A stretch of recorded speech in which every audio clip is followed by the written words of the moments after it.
6 miles barefoot on the road. There was a few people who stopped and asked me if I needed a ride.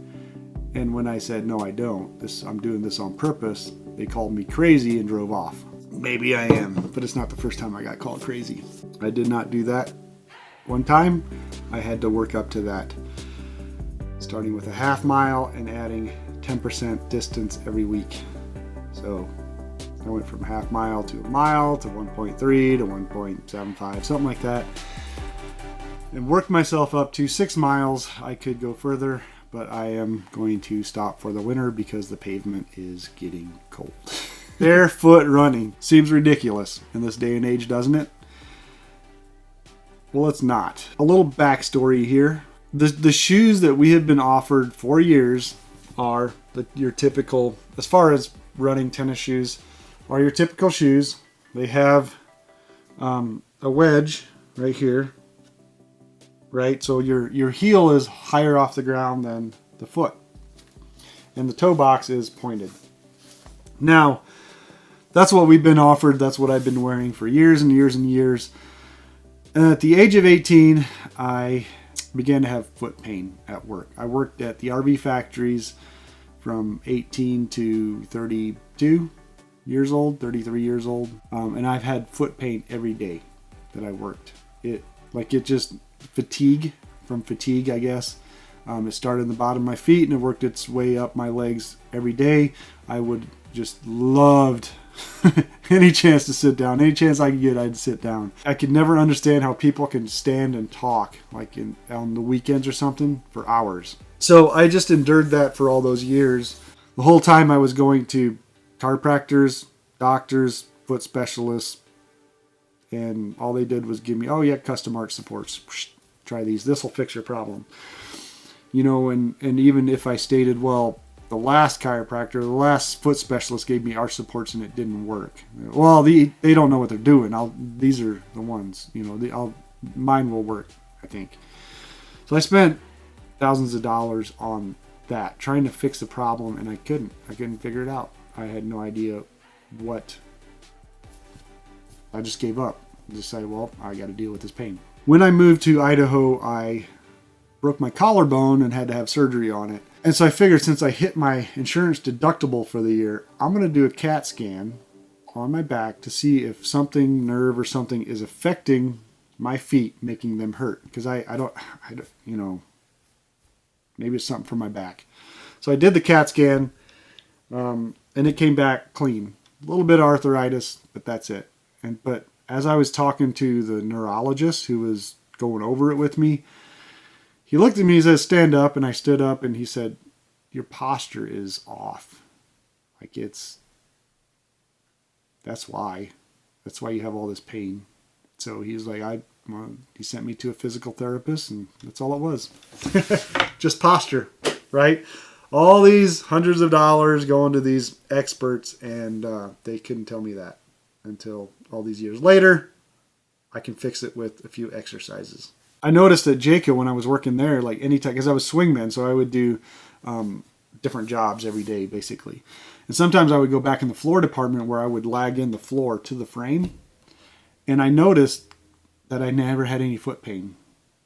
And I was bent over all day, right? So I was like, what the heck? But what it is my hip, for some reason, posterior pelvis tilt or something like that. I don't know what it's called. My hips rotated forward because my muscles are too tight, too much engaged in the front and not engaged enough in the back. I don't know, something like that. But anyway, my hips rotated forward, causing me to be off and my feet to hurt. Along with the foot pain, I also had Restless Leg Syndrome. Now, full disclosure here, nobody's ever really sure what causes Restless Leg Syndrome. It can come, they believe, iron deficiencies, many different things, and it might be that it is caused by many different things. For those of you who don't know what Restless Leg Syndrome is, I don't know how to explain it, but when you go to bed and you try to sleep, your legs they want to move. They feel like they need to be stretched, but you can't stretch them enough, and they're just very uncomfortable, and you can't sleep. it was bad. Like it, yeah, you just can't sleep. I would take sleeping pills to try to get over it. I would stand up. I would do stretches. I would walk around for a bit. I would eat like cheese and crackers, some kind of heavy food to make me sleep easier. It sucked. And I went to, or the one time I went to a doctor, I told him about it. He says, yeah, I can prescribe you Ropinirole, which is would have been a low dose for people with Parkinson's disease, I think. And it worked. But it made me feel like throwing up every night. I'm not a fan of taking drugs. I never like taking medications if I don't have to. So somehow I stumbled on a YouTube channel video about Restless Leg Syndrome. The YouTube channel is Bob and Brad. They are the most famous physical therapists on the internet, in their own opinion, of course. But they have a video on Restless Leg Syndrome. I have since gone back and tried to find it, and I can't. But what they suggested was to take a towel and roll it up. So you have a roll, lay on your back and put it underneath your back all the way down as far as you can on top of your butt cheeks, I guess, your lower back as much as possible. And you lay there, and that will help take restless leg syndrome away. And it worked. I was like, this is awesome. I found a solution, no drugs. So you do that. And I lay there for 3 or 4 minutes while my legs are going crazy. And then all of a sudden they'll just stop going crazy and I'll be sleeping. It's so fantastic. In the middle of the night, sometimes it came back and I would, I'd just put the towel back underneath my back and then it would go away again. What I actually did was I took a pillowcase, just a regular pillowcase, and I sewed it in half 2 times, and I cut between the seams so that I would have two half pillowcases, right? And then I bought the skinniest pillow I could, and I rolled it up and put it in these pillowcases. So now I have basically a round pillow that I take everywhere with me. I have it in my bed. If it does come up, I just put it under my back, and in a few minutes I'm sleeping with no restless leg syndrome. It is wonderful. I am not saying this will work for you, because your restless leg syndrome might not come from that. You can do it with the stuff you have at home. Try it. Give it 5-10 minutes. Your feet going crazy, and see if you fall asleep. Hopefully it works, because that is a miserable thing. If that doesn't work, you could try getting prescribed Ropinirole. Like I said, it made me feel like crap, like I had to throw up. So you just got to figure out which one is the worst. I want to share this barefoot running video because it might be able to help some of you. It's not guaranteed to help, but I'm hoping that it will give you guys more information to maybe look into it and see if you can be helped by it. So anyway, so that's where I was at, using the pillow. I didn't do my exercises, so I still, I had foot pain when working outside because I was just too lazy to do my my squats and do the exercises. And this past summer, I broke a strap on my flip-flop, the one that goes between the toe, on my pair of my Chacos, which I love because, well, they were just great. They don't make them anymore, so I was looking for another pair of flip-flops that would be similar. The ones that you could walk through a creek and straight up a rock wall without slipping. That's how good they were. But I couldn't find anything. But what I came across, barefoot sandals, barefoot running, and all that, and this kind of intrigued me. I was like, what? What is this? Why would you run barefoot? So I started looking into it, watching YouTube videos, and decided I'm going to give it a shot. A lot of this is due to Paul the Backpacker videos on YouTube. That's his name, Paul the Backpacker. He couldn't go backpacking anyway long distances because he had knee pain, hip pain, stuff like that. And then he started running barefoot or wearing barefoot shoes, and he can go on longer backpacks now without hurting. Here are the reasons I run barefoot.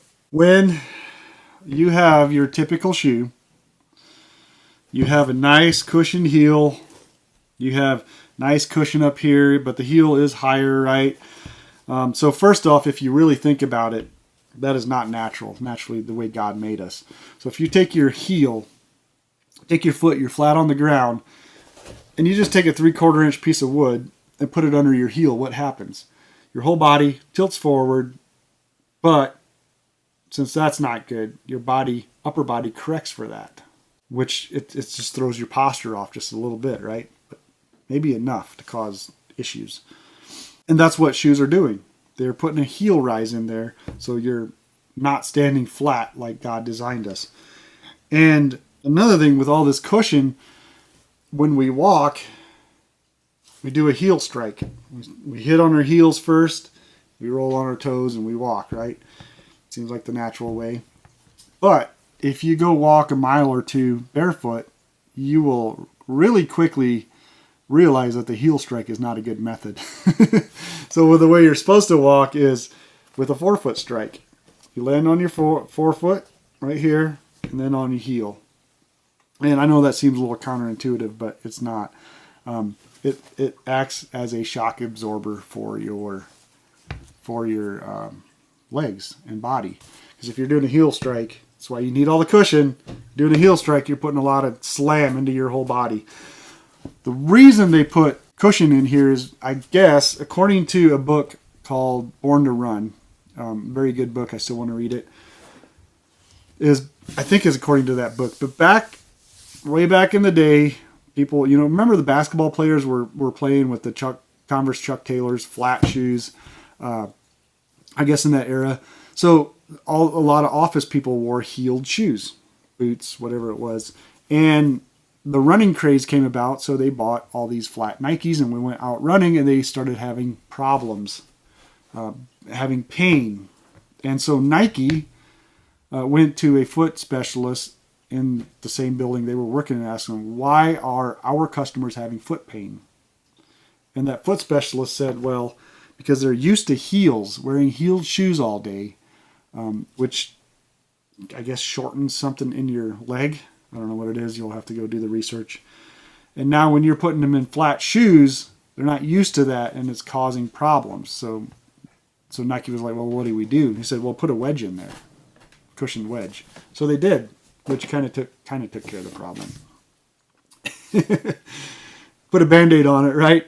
And also what shoes do is they have nice arch supports and the cushion, and they make your feet lazy and weak. Imagine, if you put a cast on your arm and you don't use it for 6 weeks, you take the cast off, your arm is weak and skinny and just the muscles aren't used. The same way with your shoes. You're putting a cast on your feet.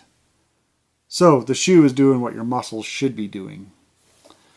Once again, this might not be for everybody. So the idea with barefoot running is that you get rid of the cast, and you slowly start strengthening your feet by running barefoot.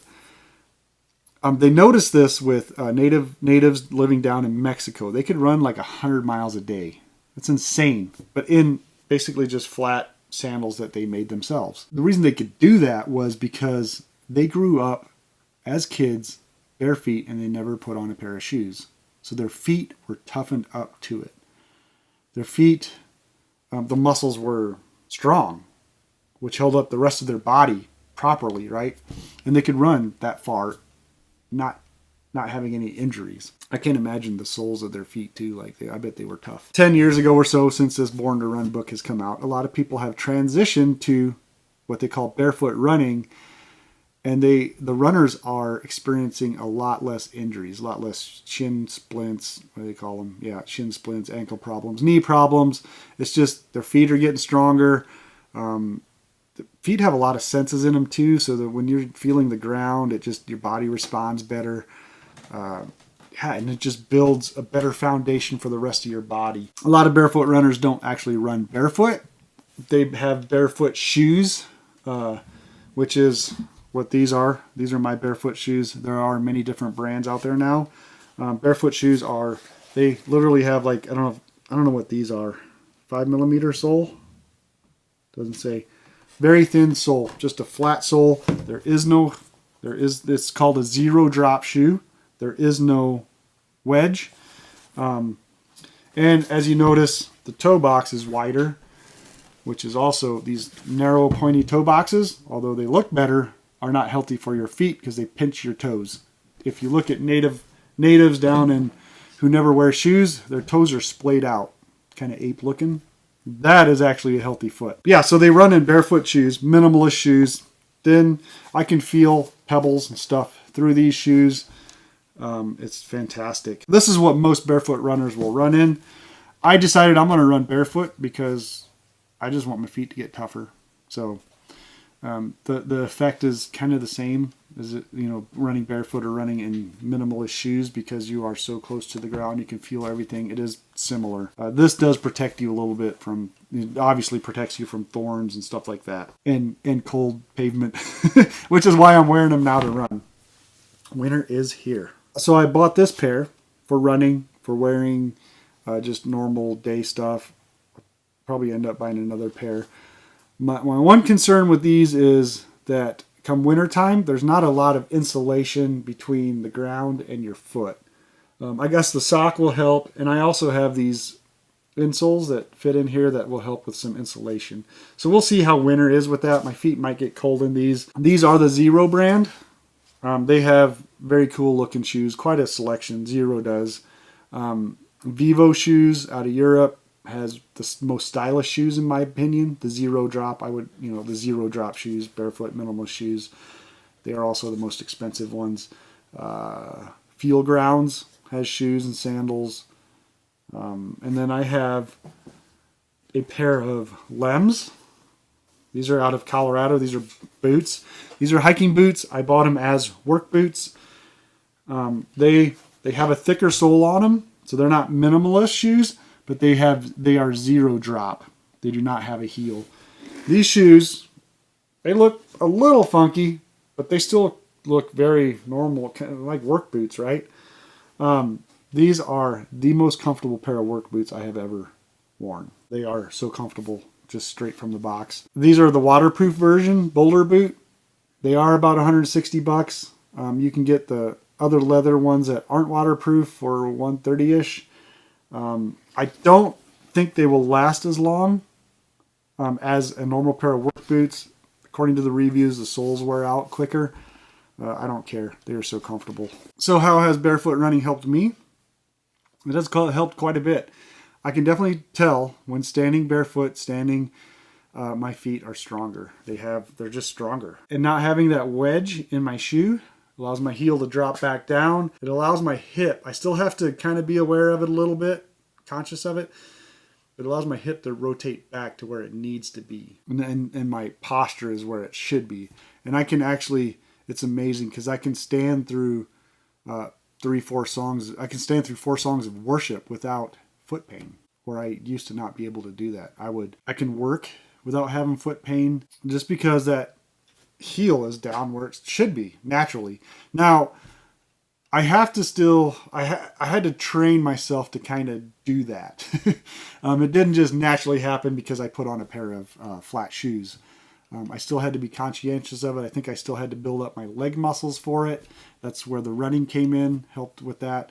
I want to run anyway because I have tried running in the past because it definitely helps with mountain biking and stuff like that. It keeps your endurance up. Walking, my poor roommate Davey, oh my gosh, I feel bad for him now. But when I walk normally, and I have a few siblings who do this, through the house, it was slamming heels, right? Loud walk, shook the house.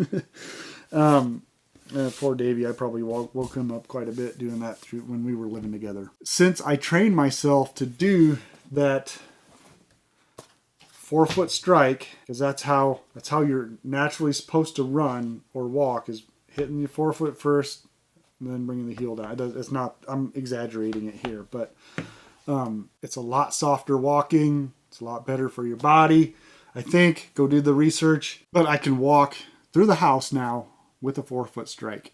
When I was before I started this barefoot running, I tried to do the 4-foot strike. Walking through the house, it was very, very awkward and hard to do, and it felt like I was walking like a girl. Now I can, since I build up my feet and legs, I can walk through the house without putting too much thought into it with a softer 4-foot strike. I still kind of want to go to the heels a little bit, but hopefully that the more I do this, the more that will go away. Restless leg syndrome, I still get it once in a while, usually if I haven't run for a couple days. But for the most part, it's kind of gone. I think that was a posture problem for me. Once again, I don't know if you have restless leg syndrome, if that is why you have it. It makes me wonder how many knee replacements, hip replacements could be avoided if we were in shoes that were designed for our feet. Not trying to make shoes and design our feet for the shoes, right? How we've been doing. It's just, this is, I think, just another example of, by trying to make things better, we have strayed so far from the best way of doing things, the natural way, the way God intended. And once again, is this for everybody? No. You have to do your own research, because not many doctors are going to be, they just won't know. They just won't have done the research into barefoot running. YouTube videos, people's experiences, that's all we have to go by. It worked for me. I'm glad Paul, the backpacker, shared his story on that, because of it helping him made me make the decision to go for it. And that's wonderful. I did. I was stupid. I watched all these videos saying you can't just jump into it. You have to buy a pair of these shoes, wear them for an hour or two, and then just extend the time every day. You can't just go out and run 3 miles barefoot. You're going to hurt yourself. I ignored all that, and I went out and ran a mile barefoot. And I couldn't move for the next 2 days. My whole body was sore. That's, just going from soft, cushy shoes to running barefoot. Your body has to adjust to it. Your bones, your ligaments, and all that has to get stronger and get used to it. Now, there is also, some people think that there's something with grounding, that maybe it draws some of the toxins out of your bodies, or some kind of with electricity somehow, that it helps you be healthier. And at first, I thought, that's just crazy. I heard it from my mom first. She read somewhere that it's better if you go barefoot for a while, during the day, just to be grounded. Yeah, I thought it was crazy at first. I was thinking, just these wacko people. But there might be something to that. The more I learn about the world we live in, there's negative and positive charges. It's how I think a farmer friend of mine was explaining to me how that's how they genetically modify plants, corn, whatever, to change their genetics by negative and positive charge. Somehow all that, I don't know how all that works. I'm not interested in getting into that really. So there might be something to that, being grounded. When we're in a lot of electricity area, our hair stands up. Is there a connection to the ground? I think it could be a possibility. I personally don't know anything about it. I don't know. Share what you guys know about the grounding thing in the comments below. I think in the summertime we should go barefoot as much as possible, because there are a lot of nerve endings at the bottom of your feet, and being in touch with the ground, your feet are responding to, communicating to your body. I don't know how that could be unhealthy. As a kid, Amish kid, like we walked through cow manure, fresh cow paths squeezing up between the toes, and it was gross bacteria. No, we didn't get sick that much. And I think that was a lot because we were in touch with the earth, the dirt, the bacteria, and our immune systems got stronger because of it. Nowadays, we are so clean, wash your hands on everything. All this hand sanitizer stuff we're using, we're just killing all the germs, and our immune systems don't have to fight as much, and probably therefore are getting weaker. I'm no doctor. Don't take my word for it. Do your own research. Why I'm running barefoot? Because it's helping my posture, helping me build strength in my feet. And it's kind of fun. The challenge of it. I will probably keep it at 6-7 miles a week.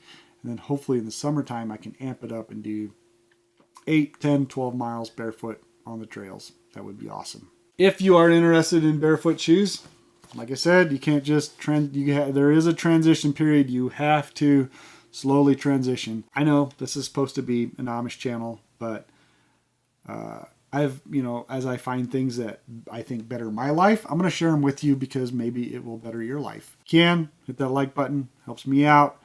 Watch that, click on that video at the end. Even if you don't watch it, just click on it so it tricks YouTube into thinking my videos are actually informational. Hit the like button, subscribe, hit that thumbs down if you hate this video because you're jealous that my feet are sexier than yours.